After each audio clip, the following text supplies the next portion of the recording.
جو خاتون رمضان میں ان امور کو جمع کر لے تو وہ عظیم کامیابی پا لیتی ہے۔ مفتی مدینہ فضیلۃ الشیخ سلیمان بن سلیم اللہ رحلی حفظہ اللہ فرماتے ہیں، ایک مسلمان عورت رمضان کے اندر مرد کی نسبت زیادہ عبادت کر سکتی ہے۔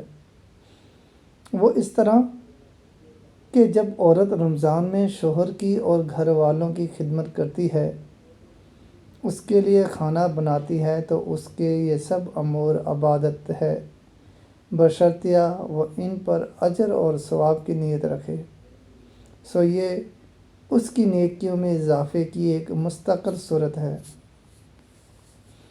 پھر ایک مسلمان عورت کو چاہیے کہ جب وہ کھانا بنا رہی ہو تو اس کی زبان سے اللہ کا ذکر جاری رہے، وہ پکا رہی ہو اور ساتھ تسبیح مشغول رہے، لا الہ الا اللہ پڑھتی رہے، دیگر اذکار کرتی رہے اور اجر عظیم کماتی رہے۔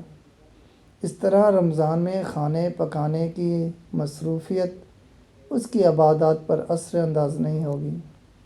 اور یاد رکھیں، وہ عورت بہت ہی خوش قسمت ہے جو اپنے شوہر اور گھر والوں کی خدمت کرتی ہے اور اس پر اللہ سے اجر کی امید رکھتی ہے۔